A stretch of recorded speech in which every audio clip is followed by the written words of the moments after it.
ब्रह्महंताणं ब्रह्मोऽसेधाणं ब्रह्मोमायरीयाणं ब्रह्मोपचाराणं ब्रह्मो मोरेः सौसाहुणम्। हमारी मंगल शासन 2 का चैप्टर अहिंसा एक विवेचन, इस पे हमारा डिस्कशन चल रहा है। इस पे हम चर्चा कर रहे हैं, जिसमें हमने अमृतचंद्राचार्य का हमने कर्तृत्व और व्यक्तित्व हमने समझा था, वो कैसे आचार्य थे, उन्होंने क्या क्या ग्रंथ लिखे हैं। और हमने ये समझा कि अहिंसा बाहर में लोग क्या समझते हैं और वास्तव में हिंसा क्या है। बाहर में लोग हमेशा दूसरे जीवों को मारना, सताना इत्यादि रूप समझते हैं, पर अपनी भी हिंसा होती है, इस पे लोगों का ध्यान नहीं जाता। और हिंसा की जब भी बात होती है तो भक्ष अभक्ष इन सब की ही बात रह जाती है। पर वास्तव में देखा जाए तो हिंसा क्या है, कि अपने में राग द्वेष रूप प्रवृत्ति होना, वो हिंसा है। क्यों हिंसा है? क्योंकि इन भावों के कारण से हमें मोक्ष मार्ग प्रकट नहीं हो पाता। संवर निर्जरा तत्व हमें जो, जिससे हमें यह कहना चाहिए आत्मिक सुख, जो सुख है, हम इनके कारण से हमें सुख की उत्पत्ति नहीं हो रही, सुख का घात हो रहा है। घात हुआ ना, इसका मतलब है हिंसा हुई। मोह राग द्वेष रूप परिणाम हुए, मतलब हिंसा हुई। क्यों हुई? क्यों? हमारा सुख नहीं मिल रहा हमको, हमें दुख मिल रहा है। हमारे जो सुख का घात हो रहा है, हमारे स्वरूप का घात हो रहा है, इसलिए ये हिंसा है ना। तो ये हमने ये भी मैंने बोला था कि शुभ अशुभ रूप परिणाम हो, किसी को बचाने का भी परिणाम हो तो भी वो हिंसा है, और किसी के लिए बुरा चाहो वो भी हिंसा है। क्यों? क्योंकि किसी का बुरा चाहने से किसी का बुरा नहीं होता, किसी का भला चाहने से किसी का भला नहीं होता। हम तो ये चाहते हैं कि मेरे बेटे की बहुत अच्छे मार्क्स आए, हम तो चाहते हैं कि ये सामने वाला है इसकी दरिद्री दूर हो जाए, हम तो ये चाहते हैं कि मेरा बिजनेस बहुत अच्छा बढ़ जाए। पर क्या ये मेरे चाहने से होता है? नहीं होगा, क्योंकि वस्तु स्वरूप के अकॉर्डिंग नहीं है। यदि सभी सारी चीजें मेरे भावों के अकॉर्डिंग हो जाएं, मेरे अच्छे बुरे चाहने से हो जाएं, तो सामने वाला भी अच्छा बुरा चाहेगा और सब कुछ अच्छा अच्छा हो जाएगा। और ऐसा होता तो है नहीं, बुरा चाहने से सामने वाला का बुरा हो जाए, ऐसे तो होता है नहीं। तो क्या है ये वस्तु स्वरूप के अकॉर्डिंग नहीं है, वस्तु स्वरूप ऐसा है नहीं। किसी का अच्छा बुरा होगा तो उसके कर्माधीन है, हमारे अच्छे बुरे चाहने से सामने वाले का अच्छा बुरा नहीं है। तो अब हमने जब अच्छा बुरा चाहा तो क्या हुआ, कि हमारी सुख शांति भंग हुई है, उस उससे हमारी सुख शांति भंग हुई है। तो हमारी जो सुख शांति भंग हुई, उस भंग हुई का मतलब घात हुआ। तो किसका घात हुआ? मेरा घात हुआ, मेरी हिंसा हुई, है ना। इसलिए ये जो श्लोक था, अपराधुर्भाव खलु रागादीनां भवत्ते हिंसेति तेषामेव उत्पत्ति हिंसेति जिनागमस्य संक्षेपः।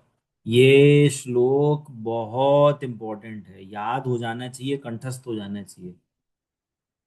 ये समझ लो, ये जो श्लोक है ना, ये पूरे किसी भी धर्म में नहीं लिखा, इसके आसपास का अर्थ इस सेंस से कहीं भी नहीं लिखा है किसी भी धर्म में। ये ऐसे समझ लो, ये एक यूनिक श्लोक है जो जैन धर्म के अकॉर्डिंग, जैन धर्म को जो यूनिक बनाता है। तो क्या कह रहे हैं इस श्लोक में, कि मोह राग द्वेष आदि विकारी भावों की उत्पत्ति होती है सो हिंसा है, और इनकी उत्पत्ति ना हो तो वो वास्तव में अहिंसा है। मुनिराजों को जब वे ध्यान कर रहे हैं तब अहिंसा बरत रही है कि नहीं बरत रही? जब वो चल रहे हैं तो अहिंसा बरत रही है कि नहीं बरत रही? वो भोजन कर रहे हैं तो अहिंसा बरत रही है कि नहीं बरत रही? भोजन करने में अहिंसा बरतेगी, चल रहे हैं तो अहिंसा अहिंसा बरतेगी कि नहीं बरतेगी? बताइए।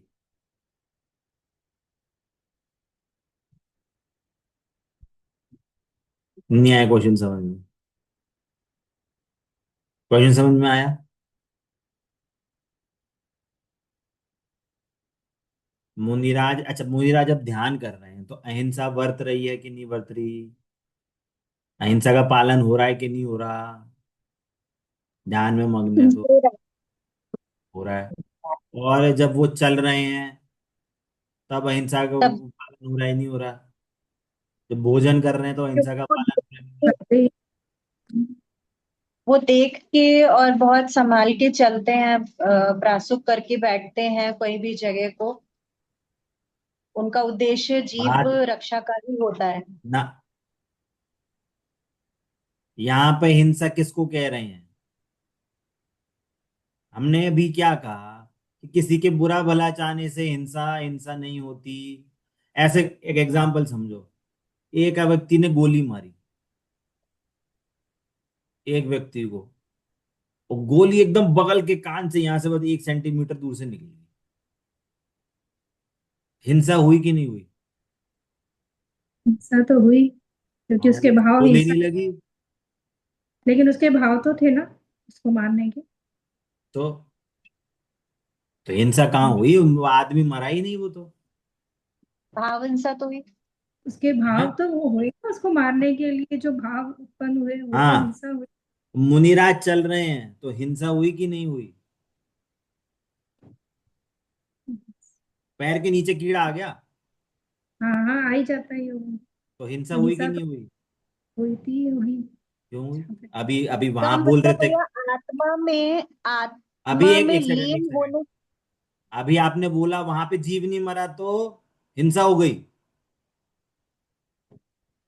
और यहाँ पे जीव मर गया तो भी हिंसा हो, तो फिर क्या डेफिनेशन क्या रही फिर, कि मरने से हिंसा होगी कि नहीं मरने से हिंसा होगी? एक चीज पे नक्की रहो ना फिर आप। उनके मरने से हिंसा नहीं हुई होगी, क्योंकि उनके भाव वैसे नहीं थे। महाराज जी के अगर पैरों के नीचे अगर कोई जीव आ जाता है तो। हाँ तो पर मैं हिंसा बोल तो रहा हुई। तो वो हिंसा फिर कब कब बरतेगी, उनको हिंसा होगी नहीं होगी? क्वेश्चन नहीं होगी, यही है। क्योंकि उनके भाव वैसे नहीं थे। क्या भाव थे उनके? वो उनके भाव ऐसे नहीं रहते ना कि किसी पे हिंसा करे इस तरीके के, हाँ, तो इसलिए। अभी तो मैंने बोला कि बचाने का भाव भी हिंसा है।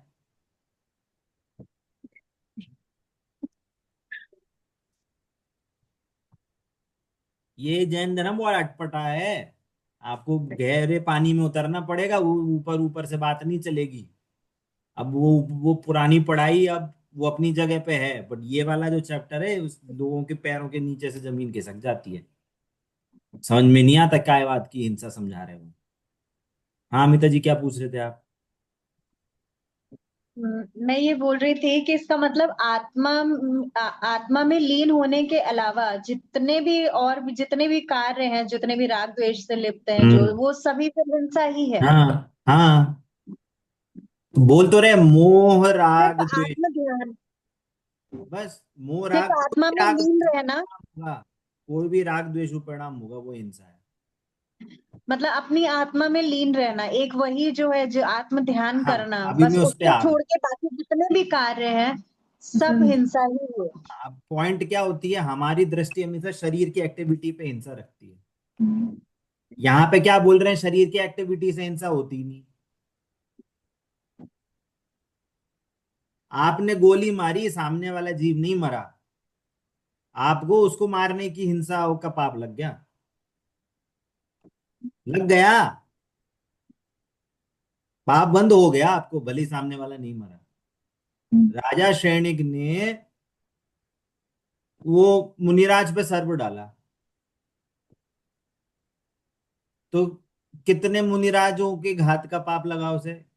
एक के 100 के 10, कितने मुनिराजों के पाप का, घात का पाप लगा? एक का ही लगा होगा ना, अगर एक पे उन्होंने। अनंत मुनिराजों के पाप का घात लगाया उसे। क्यों?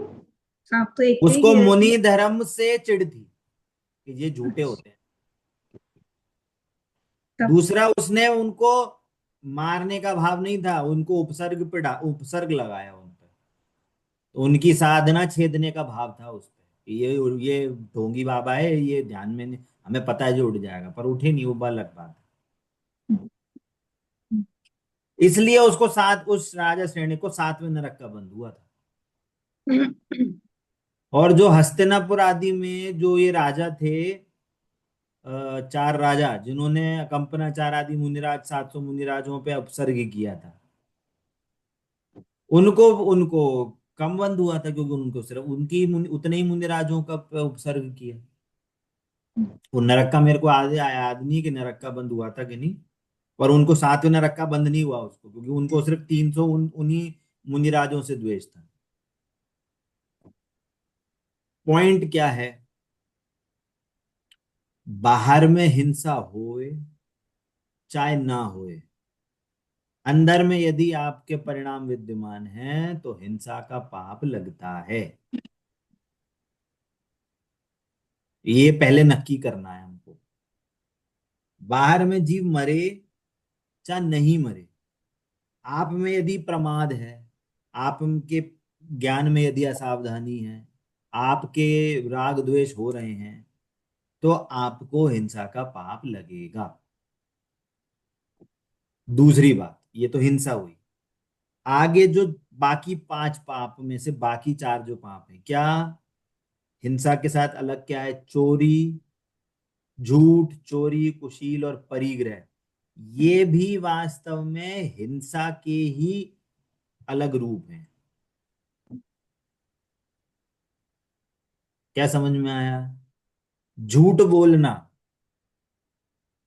झूठ से अपना काम साधना, अरे मैंने तो झूठ बोल दिया, तो ये बिना राग द्वेष परिणाम के हो जाएगा? नहीं। अरे मैंने तो झूठ बोल दिया, मेरे को देखो 100 रुपए मिलने थे, मेरे को 200 रुपए मिल गए, मैंने को उसको फंसा लिया। झूठ बोल के मैंने 200 रुपए मिल गए, तो ये क्या है? ये वीतराग रूप परिणाम है कि ये राग द्वेष रूप परिणाम है? तो चोरी में अब देखना, हम क्या, वो जो एक व्यक्ति आया मंदिर में, जैन मंदिर में, आ रहे यार यहाँ पे तो बहुत सोना सोना है, तो क्या सोचता है? अरे यार ये प्रतिमा उठा लेते हैं, ये प्रतिमा उठा लेते हैं, ये प्रतिमा, प्लानिंग कर रहा है मन में बैठे बैठे, भले ही उठा पाए नहीं उठा पाए। तो क्या पाप लग रहा है? चोरी भाव का पाप जो लग गया। लग गया, क्योंकि उसने भाव ऐसे थे। हिंसा हो गई। हम्म, चोरी तो अलग साइड में, हिंसा हो गई, राग द्वेष का परिणाम हुए, उसने हिंसा कर ली। हम्म,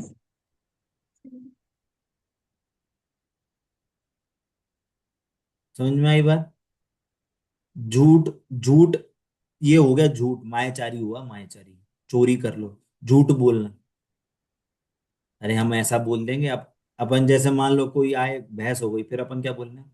हम ऐसा बोल देंगे, फिर वो ऐसा बोलेंगे, फिर हम ऐसा बोल देंगे, मन में मनगढ़ंत बातें चल रही हैं, हम तो बोल देंगे। गलत सल गलत हो सही हो, हम तो बोल देंगे। ये भी झूठ का ही रूप है।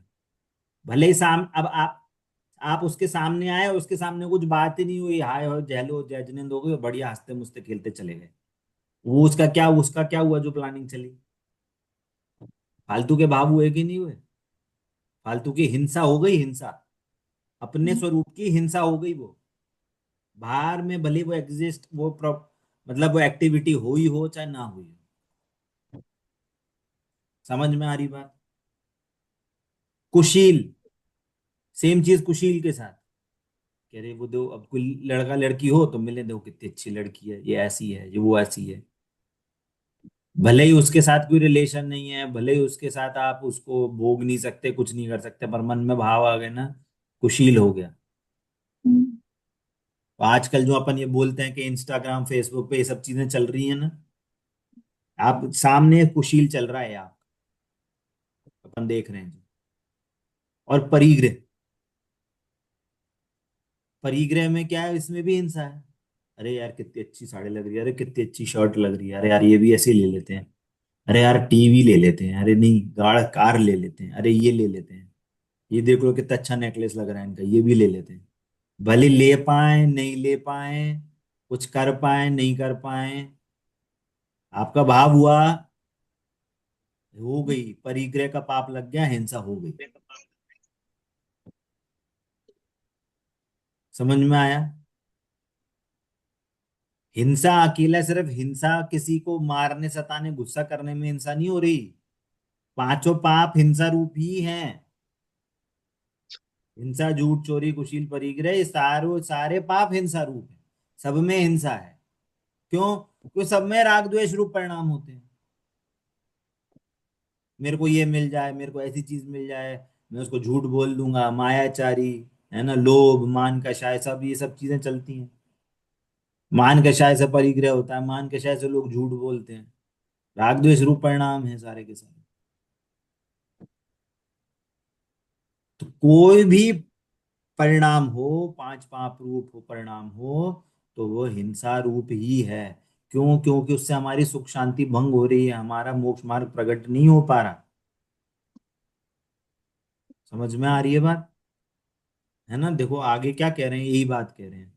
क्या अमृतचंद्र आचार्य देव ने इसे स्पष्ट घोषणा करते हुए कहते हैं कि राग द्वेष मोह रूप परिणतिमय होने से झूठ चोरी कुशील परिग्रह भी प्रक्रांतर से हिंसा ही है। मतलब वो हिंसा का ही दूसरा रूप है। क्या पूछ रहे हैं आप? भैया वो जो मुनिराज वाले केस में फिर वो हम्म। जो जैसे वो चल रहे हैं, तो उसमें हिंसा होगी या नहीं होगी फिर? हाँ, इसका आंसर नेक्स्ट पैराग्राफ में आ रहा है, एक सेकंड। यहाँ पे श्लोक दिया है 42 नंबर का श्लोक, इसका श्लोक के मैं अर्थ ही पढ़ रहा हूँ डायरेक्ट। आत्मा के शुद्ध परिणामों के घात होने से झूठ चोरी आदि हिंसा ही है। इनसे भी आत्मा के शुद्ध परिणाम, शुद्ध परिणाम मतलब वीतरागता उत्पन्न नहीं होती, मोक्ष मार्ग उत्पन्न नहीं होता, इसलिए वो भी हिंसा है। भेद करके तो मात्र शिष्यों को समझाने के लिए कहे हैं। हमें यदि एक बात कहते हैं राग द्वेष रूप परिणाम हिंसा है, वो आपको पूछेगा भैया क्या राग द्वेष रूप परिणाम क्या होता है, ये राग द्वेष रूप परिणाम। तो आचार्यों को जबरदस्ती उनको मजबूरी हुई, मजबूरी से उनको बताना पड़ा, अरे ये हिंसा झूठ चोरी कुशील परिग्रह ये पांच पाप में जीव पड़ा रहता है, इसलिए ये पाप है, पांच टाइप के पाप है। अरे पांचों ही पाप हिंसा रूप है, ये हिंसा के ही पार्ट है ये है असली पढ़ाई, इसे कहते हैं असली तत्व ज्ञान। आज हम झूठ नहीं बोलेंगे तो क्या झूठ का त्याग हो जाएगा? हम्म। बाकी बाकी पांच चार पाप आज झूठ नहीं बोलेंगे तो बाकी चार पाप क्या वो शुद्ध हो जाएंगे उससे? अरे तो हिंसा के तो पर झूठ के भाव से हिंसा नहीं होगी, बाकी भाव से हिंसा हो जाएगी। हमने बोला हमने चोरी का त्याग कर दिया, चोरी का त्याग कर दिया चलो ठीक है अच्छी बात है, कर दिया चोरी का त्याग। अरे झूठ बोलने के त्याग से तो अभी भी हिंसा होगी आपको। अकेला सिर्फ मारना सताना इन सबसे दूसरा, जितनी भी ये परिभाषा है ना, ये परिभाषा बाहर से बताई गई है। क्या बोला? हम बोलते हैं ना मारना सताना झूठ, अरे ये बाहर से है ये डेफिनेशन, अंदर हम्म। में भाव हुआ हिंसा हो गई। हम्म। भले ही बाहर जीव मरे चाहे ना मरे, हमें अंदर की डेफिनेशन जो असली डेफिनेशन है हमें उससे पकड़ना है। हम अभी भी अगर पांच पाप को ये शरीर की एक्टिविटी से आंकेंगे, तो मुनिराज की एक्टिविटी को भी हम शरीर की एक्टिविटी से आंकेंगे। मुनिराज वास्तव में शरीर नहीं है, मुनिराज वास्तव में आत्मा है। हम भी ये शरीर नहीं है, हम भी वास्तव में आत्मा है। हमें पाप लगेगा तो हमारे भावों से लगेगा, भले ही एक्टिविटी हो चाहे ना हो। और हमें यदि हमें अगर धर्मात्मा होना है, बाहर की एक्टिविटी हो, फिर से बोल रहा हूँ समझ समझ के समझना, बाहर में भली एक्टिविटी ना हो पर हमारे अगर परिणाम शुद्ध हैं तो हम मोक्ष मार्गी हैं, हमारा मोक्ष मार्ग चालू है। घर में रह के भी मोक्ष मार्ग चालू रहता है। ऐसा नहीं कि 24 घंटे मंदिर में रहेंगे तो मोक्ष मार्ग चालू होगा। भाव अच्छे होने चाहिए। आई समझ में बात? तो ये 5 पाप रूप जो भाव हैं वो भी वास्तव में हिंसा है, क्योंकि ये सब जो भाव होते हैं ये वस्तु स्वरूप के अकॉर्डिंग भाव नहीं है। झूठ बोलने से सामने वाले को आप ठग लोगे ऐसा नहीं है। नहीं बोलो झूठ तो भी आप वो सामने वाला ठगा सकता है, नहीं ठगा सकता। और आप अपने में सोच रहे हो मैंने झूठ बोल के बहुत फायदा करा लिया, तो आपने अपनी हिंसा करी। चोरी भले ही हो पाई हो नहीं हो पाई हो, आपके अंदर भाव हो गए कि ये मेरे को मिल जाए, हो गई चोरी का भाव, हिंसा हो गई, है ना। अब यहाँ पे देखो क्या बोल रहे हैं आगे। योग्य आचरण करने वाले सत्पुरुष के रागादि भावों के नहीं होने पर, स्क्रीन शेयर करता हूं आपको पढ़ने में इजी लगेगा।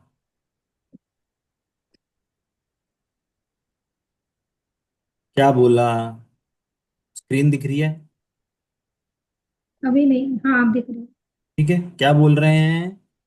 योग्य आचरण करने वाले सत्पुरुषों के रागादि भावों के नहीं होने पर केवल पर प्राण पीड़न होने से हिंसा नहीं होती। उनको यदि रागादि भाव नहीं है, शॉर्ट, थोड़ी सरल भाषा में समझो, यदि उनको रागादि भाव उत्पन्न नहीं हो रहे और बाहर में यदि पर प्राण की हिंसा हो जाए तो वो हिंसा नहीं कहलाती। मुनिराजों को राग द्वेष रूप परिणाम नहीं है, मतलब उनको वीतरागता चल रही है। तीन कषाय चौकड़ी के अभाव में वीतरागता चल रही है, और जितनी कषाय बची है, संजुलन कषाय बची है, उसमें शुभ राग है कि जीवों का घात ना हो। एक तो वीतरागता चल रही है और दूसरा शुभ भाव है। तो वीतरागता से तो बंद होगा नहीं, शुभ भाव है तो शुभ भाव से पुण्य बंद होगा, होगा भी तो। जितना जितना शुभ भाव है उतना उतना पुण्य बंद होगा। पर उसमें यदि जीव आ भी जाए तो भी उनसे हिंसा का पाप नहीं लग रहा, क्योंकि अंदर में तो अशुभ भाव है ही नहीं। पॉइंट आया समझ में? वीतरागता से पाप बंद नहीं होता, वीतरागता से तो धर्म होता है। और जो थोड़ी सी शुभ राग बचा है उसमें तो जीव दया का भाव है। चलते चलते अब उनको कोई सूक्ष्म जीव नहीं भी दिखा और पर जीव का घात हो गया तो भी हिंसा का पाप नहीं लगता, क्योंकि रागादि भाव उस रूप है ही नहीं मारने के। और अयत्नाचार असावधानी प्रवृत्ति वाले जीव के अन्य जीव मरे चाहे न मरे हिंसा अवश्य होती है। क्या है समझ में? आपके यदि अयत्नाचार, अयत्नाचार मतलब असावधानी, आपने देखा नहीं ध्यान से, दाल में देखा नहीं, अ, ढंग से साफ नहीं करी और कीड़े थे और उसको सीधे सीटी डाल दी कुकर में डाल के। आपने देखा नहीं गेहूं कैसे थे, आपने देखा नहीं मसाले कैसे थे, आपने देखा नहीं कहाँ बैठने वाले हो, आपने देखा नहीं प्लेट में जीव थे कि नहीं थे, आपने देखा नहीं कि बाहर में चल रहे हैं तो वहां पे चींटियां आदि हैं कि नहीं। ऐसे ही चले जा रहे हैं चलते चलते, तो ये क्या है? ये असावधानी है, प्रमाद है। अब उसमें आपके जीव मर रहे हो चाहे नहीं मर रहे हो, असावधानी है ना, आपको हिंसा का पाप लग रहा है। असावधानी है मतलब क्या, कि आपको जीव दया का भाव नहीं है। जीव दया का भाव नहीं है मतलब आपको कुछ फर्क नहीं पड़ता मरे चाहे ना मरे, तो ये क्या है? ये तीव्र कषाय है। हमें कुछ फर्क नहीं पड़ता कि हम क्या खा रहे, क्या पी रहे, क्या कर रहे, कैसे उठ रहे, कैसे पहन रहे, कैसे चल रहे। भले ही उसमें जीव मरे चाहे ना मरे आपको हिंसा का पाप लग रहा है। क्योंकि वह कषाय भावों में प्रवृत्त रहकर आत्मघात स्व हिंसा तो करता ही रहता है। आत्मघाती को महापापी कहा गया। आप आत्मघात कर रहे हो। आया समझ में? नहीं आया समझ में? थोड़ा थोड़ा है। नहीं, क्या नहीं आया समझ में, आप बताओ। कषाय भाव होने के कारण आत्म मतलब स्व हिंसा हो रही है। आत्मा आत्मा की हिंसा हो रही है, मतलब अपने स्वभाव की हिंसा हो रही है। स्वभाव की हिंसा मतलब? आत्मा का स्वभाव प्रकट नहीं होना। क्या संवर स्वभाव संवर प्रकट ने नहीं तेरा हुआ? मोक्ष, हाँ। संवर ने तेरा वर मोक्ष निजरा प्रकट नहीं। मोक्ष नहीं प्रकट हो रहा, इसको और सरल भाषा में कहे वीतरागता प्रकट नहीं हो रही।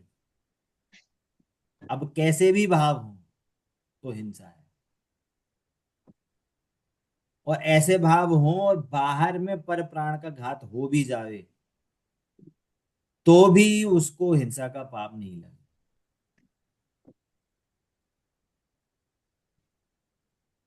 और यदि आपका आयतनाचार है तो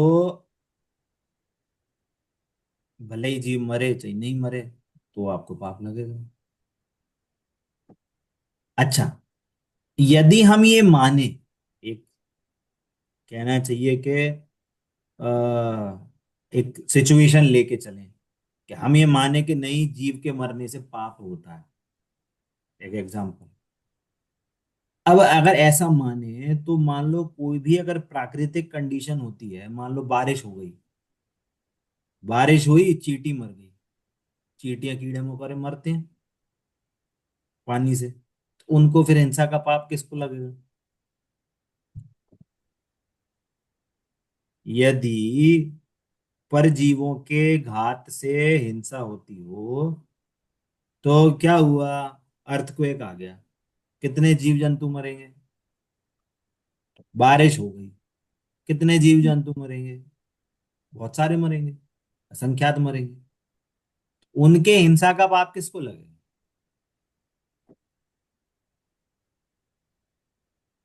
पॉइंट आ रहा है समझ में? किसको लगेगा पाप? लगेगा कि नहीं लगेगा? इतनी सारी चीज किसी को है। किसी को नहीं लगना, किसी को भी नहीं लगना चाहिए, इसमें गलती तो इंसान की तो है फिर नहीं। हिंसा हुई कि नहीं हुई? वही तो क्वेश्चन मैं पूछ रहा हूँ, हिंसा हुई हुई कि है नहीं लेकिन, हुई? है? हिंसा तो हुई है लेकिन इसमें आदमी का तो नहीं, कोई हिंसा नहीं हुई इसमें। वो तो हिंसा इन नेचुरल सेंस, कैलामिटी थी ना। हिंसा का मीनिंग क्या? कि उनके प्राण घात हुए, वो वाली हाँ, हिंसा तो हुई। वो तो हुई हाँ। वाली हिंसा तो हुई क्योंकि उनके प्राणों का घात हुआ ना, हम्म, है ना? वो तो मरे तो वो तो हिंसा हुई है, पर वो, हम्म, पर उस हिंसा का पाप किसको लगेगा? किसी को नहीं। वो पाप किसी को नहीं लग रहा। पर जो हम ये हिंसा कह रहे हैं, वास्तव में वो असली हिंसा नहीं है। हिंसा एक का और भाव। उदाहरण समझाता हूँ। गुरुदेव जी के उसमें आया क्या कि उदाहरण थोड़ा सा वैसा है, अच्छा नहीं है। क्या कि माँ वो होते हैं क्या, मुर्गे हैं या ऐसा कोई जानवर होते हैं, तो उनको क्या करते हैं?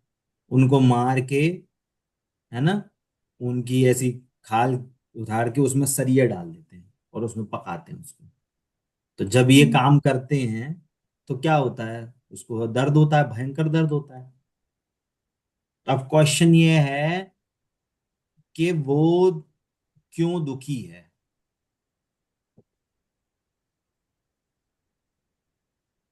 कौन दुखी है?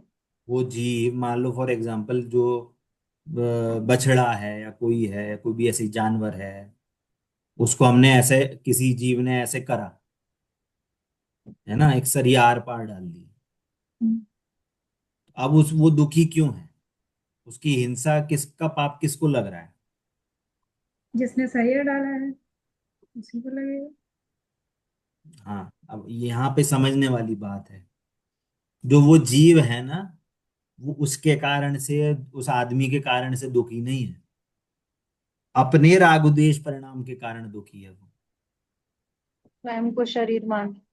वो अपने को शरीर मान रहा है इसलिए दुखी है। और जो दूसरा जीव है वो अपने परिणामों से बंद कर रहा है, क्यों? वो समझ रहा है कि ये करेंगे, इसको खाऊंगा तो मेरा पेट भरेगा। उसके हम्म। परिणाम अलग हैं, इसके परिणाम अलग हैं। मुनिराजों पे जब उपसर्ग होता है तो मुनिराज पांडवों पे क्या करा? पांडवों पे एकदम गरम गरम औजार उनको उनके ऊपर डाल दी। तो वो दुखी हुए कि नहीं हुए? उनको हिंसा, मतलब वो ऐसा जो कंडीशन उनको लग रही है, तो उनको हिंसा हो रही है कि नहीं हो रही उनपे? हो रही है अपने राग द्वेष के कारण। क्यों हो रही है उनको? क्यों मुनिराजों पे क्यों हिंसा हो रही है? मुनिराज तो नहीं, अपने ध्यान में लीन है। नहीं, वो उनपे जो तेल डाले हैं गरम गरम, उनको तो होगी ना। जिस व्यक्ति ने डाला है वो परिणाम की है, उसको पाप का बंध लग रहा है। आपका बंद होगा जिसने डाला है। पर मुनिराज अपने ध्यान में मग्न है तो उनको कुछ इफेक्ट नहीं हो उनको रहा। कुछ नहीं। उनको हिंसा नहीं हो रही। उनको नहीं होगी। वो अपने उनको अभी अपने ध्यान में मग्न। कहने का मतलब ये है कि बाहर में कैसी भी कंडीशन हो, आप पे उपसर्ग हो या आपका कहीं से दूसरे पे परिणमन हो, वो सब अलग मैटर है। यदि आपको राग आदि भाव हो रहे हैं तो आपको हिंसा का पाप लगेगा। आपको कुछ भी, हिंसा अकेला के भाव नहीं, मतलब झूठ का भाव, चोरी का भाव, कुशील का भाव, परिग्रह का भाव, क्रोध का भाव, मान का भाव, माया का भाव, लोभ का भाव, कोई भी इस रूप भाव उत्पन्न हो रहे, और नो कषाय भी,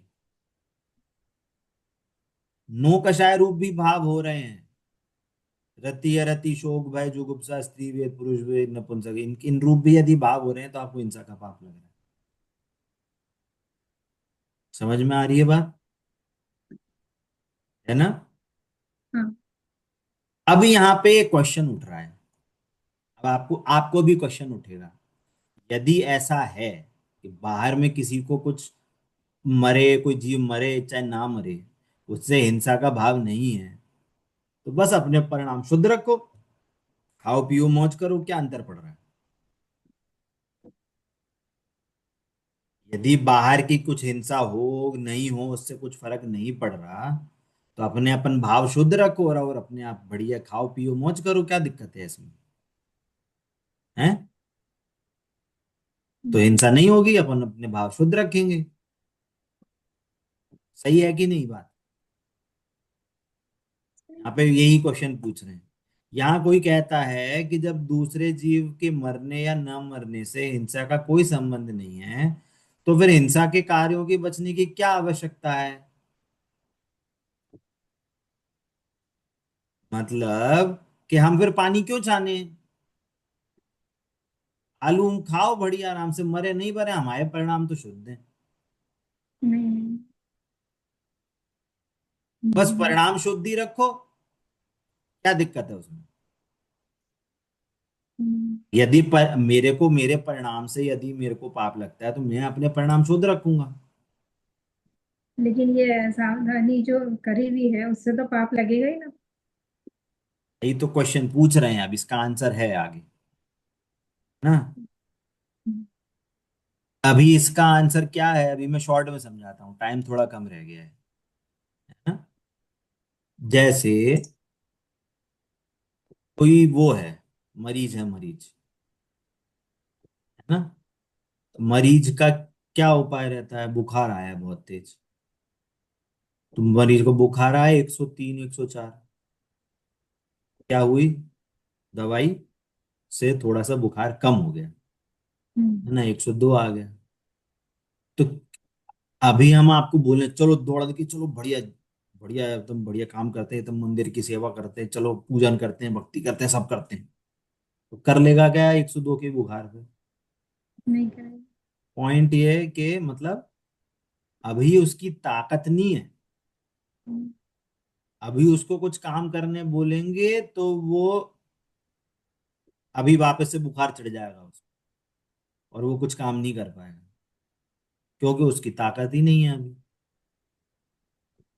और यदि वो स्वस्थ हो जाए, फिर आप जो बोलो उसको, वो सब काम करने को तैयार है, भार भी उठाने को तैयार है, सेवा भी करने को तैयार है, सब करने को तैयार है ना। तो मुनिराज ये बोलते हैं, अभी तुम्हारा ज्ञान क्या है। ज्ञान को बोल रहे हैं, क्योंकि ज्ञान बॉस है, जैसा ज्ञान निर्णय करता है बाकी सारी चीजें उसको फॉलो करती हैं। ज्ञान क्या है अभी, ज्ञान अभी तुम्हारा ट्रेंड नहीं है। अभी तुम्हें कुछ प्रसंग मिलेंगे तो तुम अभी फिसल जाओगे, राग द्वेष रूप परिणमित हो जाओगे तुम। अभी तुम्हें कुछ कंडीशंस मिलेंगी तो तुम अभी वापस से उसी के जैसे हो जाओगे। क्यों? क्योंकि अभी अभी ज्ञान तुम्हारा ट्रेंड नहीं है। तुम्हारे में अभी, तुम्हारे ज्ञान में अभी इतनी क्षमता नहीं है कि तुम सारी चीजों को अभी झेल सको, सारी कंडीशन को तुम झेल सको। तो इसलिए क्या बोलते हैं कि अभी तुम्हारी कंडीशन नहीं है ना, अभी उससे थोड़ा दूर रहो उतने दिनों तक। इन कंडीशन से क्या रहो, इन कंडीशन से थोड़ा दूर रहो। जब ज्ञान तुम्हारा परिपक्व हो जाए तो तुम करो आराम से। जिसका ज्ञान परिपक्व नहीं है उसको बोलते हैं, भैया तुम इतनी जगह तुम्हें तुम्हारा ध्यान भटकता है, चलो एक शादी कर लो तुम और सुखी रहो। एक में, एक से तुम्हारी संतुष्टि हो जाएगी, एक से संतुष्टि कर लो। अब जब ज्ञान तुम्हारा तैयार हो गया, सब कुछ हो गया, तो क्या होगा कि चक्रवर्ती में 96,000 रानियां मिलेंगी, तब तुम कर लेना। ऑल्दो ज्ञान उन पे रीझता नहीं है, पर तो क्या होता है कि वो तब इतने सारे भोग मिल जाते हैं, पर उसको क्या होता है, उसकी कुछ वैल्यू नहीं होती, क्योंकि ज्ञान अब क्या है, आत्मसन्मुख हो गया। पॉइंट समझ में आ रहा है अभी? मतलब ये है कि अभी तुम्हारा ज्ञान अभी परिपक्व नहीं है ना, इसलिए चीजों, अभी इन सब चीजों का आपको त्याग करना पड़ेगा। तो इसको क्या करते हैं कि उस कंडीशन से दूर रखते हैं, क्योंकि वो कंडीशन जैसे ही मिलेंगी तो वो वापस से आ जाएगा। वो पैरासाइट है, वायरस है, वायरस को जैसी कंडीशन मिलेगी सो पनप जाएगा और वो तुम्हें बीमार कर देगा। अभी भी तुम्हारे में वायरस हैं, अभी मोह राग द्वेष रूप परिणाम, अभी भी तुम्हारे में वो वायरस अभी पड़े हुए हैं। उनको थोड़ी सी विषय वस्तुएं थोड़ी मिलेंगी, अभी हाल वो पूरी विषय कषाय के साथ वो पूरी राग द्वेष परिणाम फूट जाएंगे, ज्वालामुखी फूट जाएंगे। इसलिए उस टाइम फिर तुम्हारी साधना नहीं हो पाएगी, तुम्हारा ज्ञान अभी इतना परिपक्व नहीं है ना। इसका आंसर अभी आगे करेंगे, है ना, अच्छे से इसका डिस्कशन करेंगे, है ना। अभी टाइम हमारा ऑलमोस्ट हो गया है। ठीक है। आज की क्लास समझ में आई कि हिंसा किसको कहते हैं, हिंसा का कारण क्या है। अब इसका जो दूसरा पहलू है, बाहर में कहीं हिंसा का क्या मतलब है, क्यों तागने को बोला गया है, इसकी चर्चा अपन नेक्स्ट क्लास में करेंगे। ठीक है, चलिए। जिनवाणी के ज्ञान से सूझे लोकालोक, सो वाणी मस्तक नमो सदा देता हूँ। खुली द्वादशांग में जिनवाणी माता की जय हो, जय हो जय। अहिंसामय जैन धर्म की जय हो, जय हो। जय जिनेन्द्र सभी।